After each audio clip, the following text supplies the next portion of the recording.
Starting us off with number 10 is dopamine part 1. Now, our body releases a neurotransmitter called dopamine if we do something like listen to music or hug someone. It's critical for us because it's responsible for how we feel pleasure and happiness. Sean Parker, the first president of Facebook, talked about dopamine when he was discussing how Facebook came about. So you already know how this is going to go down. They were looking at how much of our time and conscious attention can an app consume, and it boiled down to dopamine. If the user gets a dopamine hit every once in a while through a Facebook comment or a like, then it's going to get you to go on the app more and be more active. The more dopamine hits it gives us, the more addicted we become. That's literally how people get addicted to drugs. Drugs, depending on which one you choose, boost your dopamine and also eventually make your body unable to produce as much naturally. Hence addiction, hence coming full circle, social media addiction. Coming in at number 9 is dopamine part 2. Now, Facebook literally undermined what makes a human vulnerable and was like, you know what, yeah, let's do it. They made social media into a by turning our phones into tiny dopamine stimulators. Social media leads to broken reward pathways in our brain because now all of a sudden we have immediate rewards like a like or a comment through minimal effort on our part. So of course the brain starts rewiring itself to then want things like retweets and likes without you even realizing. 10% of social media users are psychologically addicted, which in all honesty was a lot lower number than I thought it'd be. I thought it'd be at least like 40-50%. Either way, even brain scans of social media addicted brains turn out to be extremely similar to drug-dependent brains. Two very different things, yet somehow very, very dangerously similar. At number 8 we have red notifications. Now, red is a color that we usually associate with warnings and danger. It's usually a cause for alarm when you see it, so you just rather not. Now, red elicits avoidance behavior without us even realizing it. For example, a study done on school kids showed that they all performed worse when given red test booklets as opposed to green ones. If you remember, actually, Facebook's notifications used to be blue back in the day like the site, but no one was really checking them. Then the site changed the notification icon to red, which was a lot more effective. Red has a triggering effect, so after the change people would check the app more just to make the red notifications go away. It was so successful that thousands of apps use red notifications now, and I've definitely seen it, and it's not. I admit I have swiped at notifications just to get them to go away.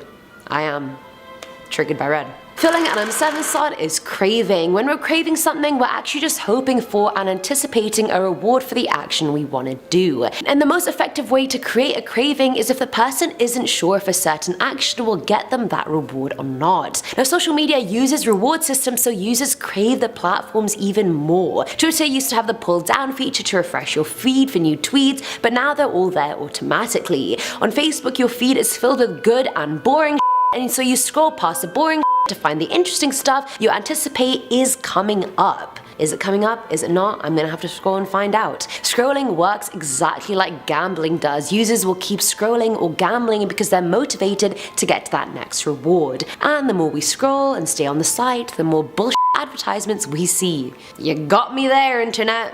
Now at number 6 is suggested ads. I think we've all experienced the creepy phenomenon where you're talking about a certain brand or product or something in real life, and then all of a sudden you'll see an ad for it on Instagram and you're like, what the hell? Did my phone just listen to what I said? Yes, it did. Now, our phones are already listening to us all the time because they're voice activated and because of Siri and Samsung's Bixby counterpart. Bixby, come on, you can't hate on him, he's very cute. Bixby! Sorry. The companies say they're only listening for trigger words like Hey Siri or Bixby, but that's not the case. They look for other trigger words as well. So for example, say I say, oh, I really want some new cat litter, or I'm thinking of getting the new Balenciagas, the ad will show up. I've literally had that Balenciaga conversation in the car with my friend, and not even 2 minutes later I saw it pop up on my Insta feed. Coincidence? I think not. This is how they get you. They've already gotten me. Coming in at number 5 is social proof, which is an actual psychological phenomenon. The term refers to people copying what others are doing in an attempt to perform the correct behavior in a scenario or a circumstance. For example, you're more likely to sign a petition when a lot of other people already have, and you're also more likely to give money to a busker if they already have quite a bit already. Now, I don't know if I necessarily agree with the latter, but it was scientifically proven, so we're just gonna go with it. Now, how social media platforms use this phenomenon is how they keep us active on their sites. Whether it's Twitter or Instagram, we are constantly getting reminded that so-and-so tweeted something and so-and-so posted on Instagram. So even if we don't want to be on the app, these updates and reminders give us FOMO and tell us we shouldn't be on a break, we should be on social media as well, because everyone clearly is. The fact Facebook and Instagram even shows when the last time your friends were active also capitalizes on social proof by making it seem like everyone is always online, and so you should be too. But I feel like that's really inaccurate, because a lot of the time on Facebook it always says I'm online and I'm literally never on Facebook. My friend's like, why are you always online? I was like, I don't even open that app. Soz. At number 4 is the sad algorithm, and I know that sounds like the backing track of my life, but I assure you it is not. As humans, when we're down, we tend to want to distract ourselves by literally doing anything, so some turn to drug abuse, others turn to social media. Researchers found that depressed people check their emails more often than they need to, just in case they get a new email and can have that small dopamine hit that they need. I mean, I'm clinically depressed and I never check my emails. That's probably why I'm still depressed. No one ever told me to just check my emails and that I'd be cured. Thank you, internet, for that. I'll let you know in the next video if I'm cured or not. Either way, social media companies obviously know that people use their platforms more than, and they also encourage it and want it to be a habit. Instagram actually has an algorithm where it retains likes for a post, which then increases your feelings of vulnerability or sadness, and then will suddenly let all the likes come in, which will then make you feel better and make you like the app more, and therefore make you go on it more. Is Instagram adding to my depression? It be like that sometimes. Filling at number 3 slot is the loop from hell. When I'm not in a good place mentally, I always notice more people having more fun on my timelines and people just happier in general. Even the other day, one of my best friends was talking to me about how she's going through some shit and was like, I know you're loving your life right now, but, and I was like, hold up, who said I'm loving my life right now? And then she actually sent me a screenshot of one of my Instagram posts, which hit me deep. Another girl I knew in first year looked like she was having such a good time on Facebook, had so many friends, and when I met her in person for dinner, she was telling me how she had tried committing suicide twice that year. Social media controls us by showing us perfect moments and encouraging us to only show our perfect moments. The less perfect the photo is, the less likes or engagement it'll get, and I already went in on the psychology behind us wanting likes. Less likes on a more candid, natural post will also then reinforce the idea that perfection is the only way forward. Social media in general just makes people unhappier, but companies could not care less. And apparently neither can we, because we're still on it 12 hours a day. Now, and number 2 is reciprocity, which in layman terms is what you get back, the mutual exchange. Brands and social media use public reciprocity to make us engage with their platforms more. For example, Facebook and Instagram shows when you've read someone's message urging you to respond quicker. Snapchat has streaks, and the pressure to maintain the streak is huge. I would know, I once lost a 575-day snap streak with my ex and I nearly cried. People even go to the lengths of making their siblings log onto their account while they're away and send those snap streak snaps. And of course, Snapchat also shows when you're someone's best friend, when they're your most snapped friend, and so forth, and all this positive reciprocity fosters the addiction further, and in developing minds, that is not a good thing. Finally, at number 1 is psychography. Psychographics is the method in which a person's personality is examined. Laptops and computers have been proven to be better at predicting someone's personality, more so than that person's own family and friends, which is wild to me. All it has to do is examine 300 of the person's Facebook likes and it'll just know them. For example, there was a correlation between liking Snooki on Facebook and being an extroverted person. People who have liked Hello Kitty are usually very open but had low emotional stability, supposedly. Either way, the company Cambridge Analytica realized in order to manipulate and control people, you have to know what makes them tick. So Facebook let the company use their psychographics and target people with political ads catered to their personalities and who they'd probably vote for. And that is why Facebook and Zuckerberg were in a lot of dispute over this, because Cambridge Analytica even claimed they were responsible for Brexit and Trump being elected. And if that's correct, then what kind of bullshittery is that? Zuckerberg, you have a lot to answer to. Starting off this countdown, we have the face suit.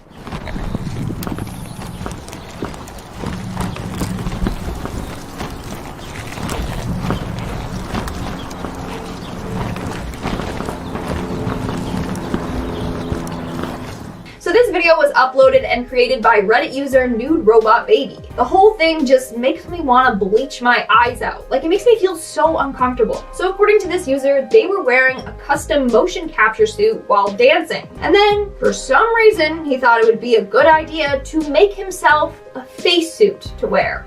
And this was the final outcome.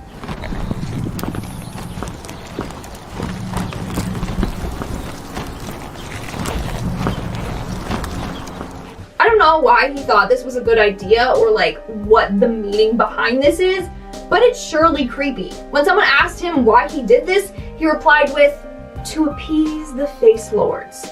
So, there's that. Moving on to number 9, we have the lost episode. And if you guys are liking this video so far, make sure to give it a big thumbs up because it really helps us out and I appreciate it. So, thank you.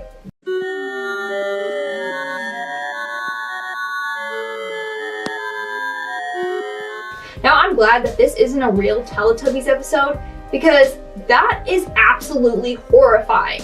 Like, what is up with that giant man baby creature? But that's not all. This weird abstract video gets worse.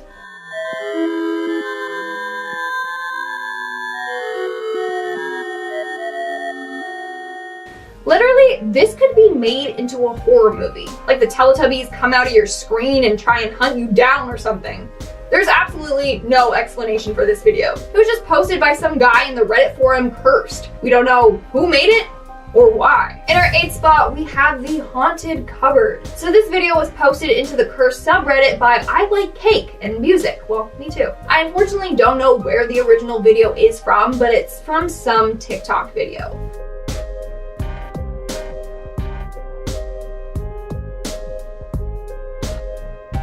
Honestly, if I was home alone and saw that thing peering out of my cupboard, I think I would die. Like, that's absolutely horrifying and puts a new meaning on the word serial killer. Get it? Seriously, that is a cursed box of cereal. Also, what brand of cereal is that? Like, I've never seen such an evil face on a cereal box before. It's definitely not Honey Nut Cheerios or Raisin Bran, that's for sure. Moving on to number 7, we have the fish. Who here is a fan of fish? Maybe you like salmon or tuna or sushi. Well, this next woman loves fish, especially raw fish. Mal gucken, ob ich das genauso kann wie die Robben.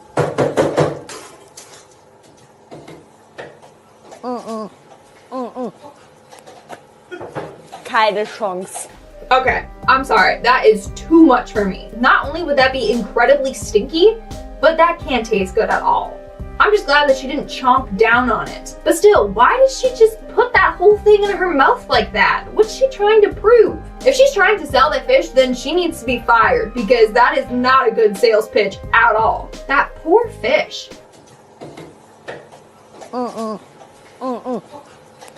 I just have so many questions. Coming in at number 6, we have the cursed pig.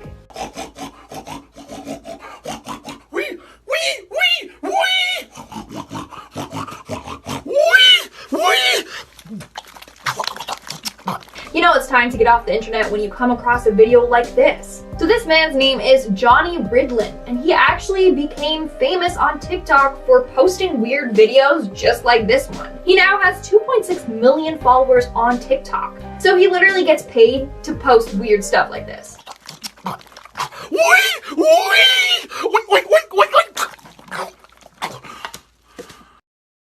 I mean, personally, that's not my cup of tea, but if you like that stuff, then I guess check out his page. I'm just curious to know how this all started. Like, did he just wake up one day and he's like, yeah, I'm gonna get dressed up like a pig and shout out on some beans? Like, who thinks like that? I mean, it worked. The video went viral and he's got a big following now. Maybe I gotta start doing stuff like that. We're now at our 5th and halfway mark with the cursed home. So this video was shared in the cursed subreddit by a user named Teriak01. There's no description. The video is just titled The Cursed Home. So the video starts off with a creepy shot of some old stairs. In the background, we can hear muffled screaming.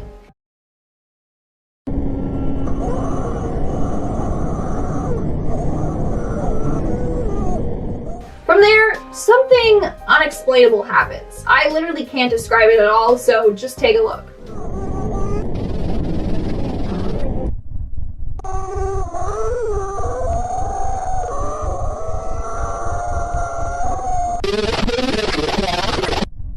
Like, what is that? What did I just watch? I genuinely think that that video is cursed. And I'm getting bad vibes here, folks. Bad vibes. And at number 3, we have the cursed mom.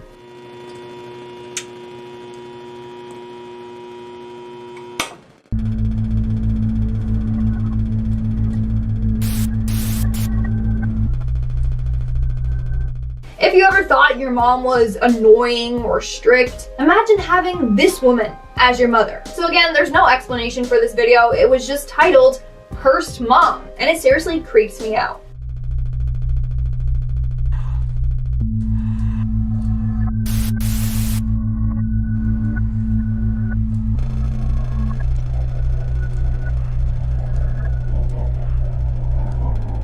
There's just this weird old alien looking lady doing weird things in front of the camera. Sometimes it cuts to black, other times it cuts to static. That woman's face alone is nightmare fuel. You're lying to yourself if that video didn't freak you out. Starting off this countdown, we have the nose piercing. This story was submitted by a woman named Coyote A Party. So after talking to this guy on Tinder for a couple of weeks, Coyote decided to meet up with him. For their first date, they went on a simple walk through a park. She made sure it was during broad daylight, so nothing sketchy really happens. While out on their walk, she told her date that she was thinking of getting her nose pierced, but she was scared that it was going to hurt. That's when this guy whips out a safety pin from his pocket and shoves it into one of his nostrils. He then proceeds to say, "See? No big deal," as blood starts pouring down his face. Needless to say, he didn't get a second date. But also, what was he thinking? That self-mutilation would impress the girl? Dude, no. In our 9th spot today, we have Ethan Hunsaker. In 2020, a man named Ethan Hunsaker called the cops telling them that he had killed someone inside of his home. His victim being his Tinder date, Ashlyn Black. When officers arrived at his home, they found Ashlyn on the floor with multiple stab wounds to her torso. According to Ethan, the two met up at a bar before returning to his house. The two were cuddling on his couch when he attacked and choked her before stabbing her.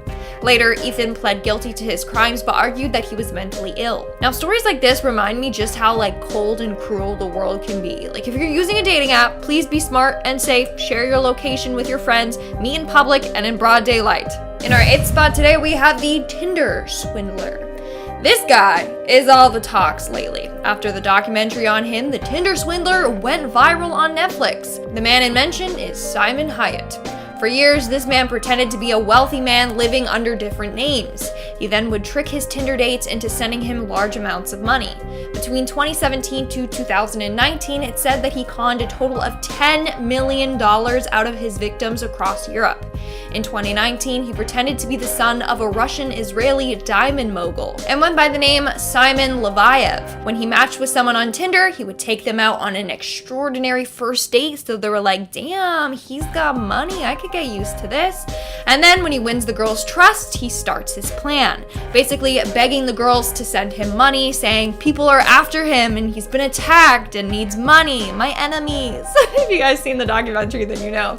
He even sends them fake invoices so they think that he's transferring the money back to them, when in reality, he wasn't. Like I said, he stole millions from these girls and he pretty much got away with it all. It's disgusting. Now, this video is not sponsored, but I highly recommend you check out the documentary. In our 2nd spot today, we have Sydney Loofe. This case has always been one that has incredibly saddened me. In 2017, a Nebraska woman named Sydney Loofe decided to meet up with her Tinder match, Audrey, for a second time. She was very excited for their second date, but little did she know that Audrey wasn't who she said she was, and she had a very sick plan. She was actually a girl named Bailey Boswell. On November 15th, on their second date, Bailey brought her boyfriend along. Bailey then convinced Sydney to participate in some acts with the two. This led to them playing a game in which Sydney was choked to death. A while later, police found Sydney. Her body had been cut up into 14 pieces and was placed in garbage bags and left in ditches along country roads in southeastern Nebraska. My heart literally goes out to Sydney's family. What a terrible, terrible tragedy. In our 6th spot, we have Can't Take Rejection. In 2018, a Canadian woman named Julia came forward showing some very disgusting DMs from a man she saw on Tinder but swiped left on. Clearly, he couldn't take no for an answer because he later found her on Instagram and started harassing her. The man proceeded to say things like, "You have no reason to say no, you're on a dating site." He also said, "But instead of a real man, you're going to choose some F-boy child." Now, Julia replied, asking him to leave her alone, but that didn't stop him. He continued on, saying that if they met in person, she would have loved him, and that she made a big mistake. His final message was, and I quote, "Why are you even alive? What's the point if you're just going to spread misery and negativity? What a waste." Then Julia blocked him and reported his Instagram account. Meanwhile, he was the one spreading misery and negativity. And all this because he couldn't accept a woman rejecting him. We are now at our 5th and halfway mark with the thief. A couple of years ago, this guy picked up his Tinder date and arranged to go to a motel to simply just hook up. But after they got to the room, the girl realized that she forgot her purse. She then asked him if it was okay for her to go back and grab it quickly. She then persuaded her date to give him his car keys so that she could go back to her house and grab her purse. Foolishly, he let her do this, and she never returned back to the room.